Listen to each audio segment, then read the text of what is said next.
Hi, my name's Esther. I'm a Christian. I have ADHD, and today I'm going to talk to you how I take sermon notes so that I can pay attention during church. These might be things you already do, they might be new things, but all of these are things that I do every week at church. First things first, number one, this might be the most obvious, but I always write the book and chapter that the sermon's about. So sometimes this is at the very beginning of a sermon, sometimes it's a couple minutes in, but normally at some point they'll tell you what book of the Bible, what chapter we're studying in. So that'll be the first thing that I write. If I first go to my Bible instead of writing it down, I often forget what I'm even looking for before I actually get to the chapter.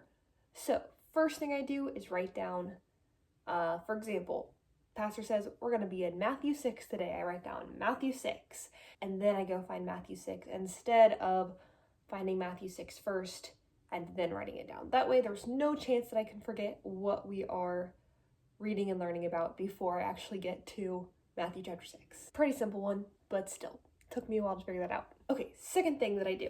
I give myself a little box in the corner where I can write my to-do list. I don't know about you, but for me, if I have something in my head, like, you don't have any coffee creamer, you need to get coffee creamer, I cannot pay attention to the sermon because I'm so focused on not forgetting that I need to buy coffee creamer sometime after church.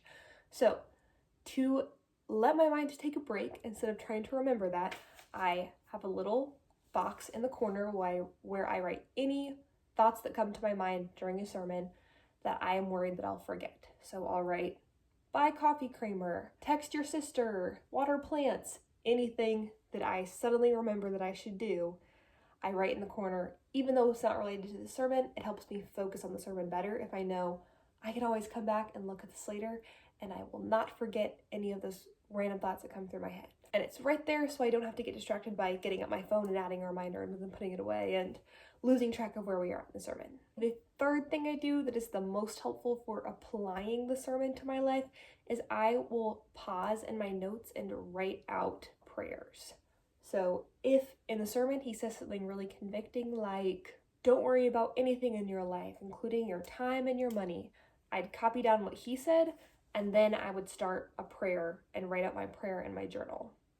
Like, Lord, please help me to trust you and not be worried about my finances, my time, my work, my free time, my friends, whatever it is that I'm feeling personally convicted about. I'll stop and start praying right there while it's fresh in my head.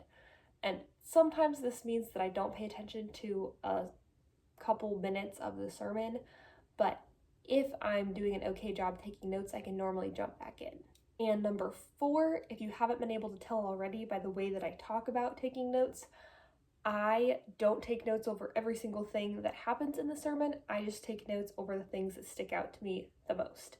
So if they put words on the screen that are like big overview points, I'll write those down, copy them into my notebook. But really, I'm doing my best just to write down almost quotes from the sermon. So just like when I read the Bible, I write down quotes that stick out to me. When I'm listening to a sermon, I write down the quotes that stick out to me most. This one's pretty obvious, but I'm giving you a pass now if you have trouble taking notes during church to just listen just enough so that you can write down quotes that stick out to you, because the real study that comes from that is reading the Bible. So if you get a bunch of good quotes from a sermon and you didn't pay attention to the entire thing, you could always go back and reread the passage, whatever it is, Matthew 6, whatever the sermon's about. You can reread that, and then sometimes those quotes start to make sense to you more. And that is it. There are other things I do to help me pay attention during a sermon, but as far as notes go, that is all that I do to take notes. If you are someone who doodles or draws things while you listen to a sermon, I would love to know. I'd love to see that. I don't even know how I would see that, but I just think that is so cool. I've tried that and it doesn't really work for me, but I think that's really cool. If you have other resources or other ways you pay attention during a sermon, I would love if you would comment down below, because those things help me and help other people who see these videos. I hope that some of these things can help you take notes and stay on track during a sermon, and remember that at the end of the day, your relationship with God is not just about how much you can pay attention during a sermon. Your relationship with God is all of the different aspects of your life. So Bible study and prayer and application, and are you listening to the things that God tells you to go and do in your life? And yes, also community and church. And then finally, sermons. But sermons are just one small portion of the overall landscape of God's plan for your life. So if you try to do this and you still cannot pay attention, it is not the end of the world. God does not love you any less if your brain cannot pay attention during a sermon, and it will be okay. I've had times in my life where I do really great with paying attention to sermons, and I've had times in my life where I get up and go to the bathroom every 5 minutes because I just cannot sit still during a service. So as long as you are getting into God's word in some way, you are in community with God's people in some way, you are praying and talking to God, you will not be too far gone. You will be able to get into it again. And I pray that you are able to pay attention during church. I'll be praying for you past the time that this video is posted. And I also pray that you don't feel too much shame if you are just unable to pay attention. Okay, that's about all I have. Thank you so much for watching. And remember, comment anything that you used to pay attention, or if you found this helpful, or any kind of feedback that you have. Okay, bye!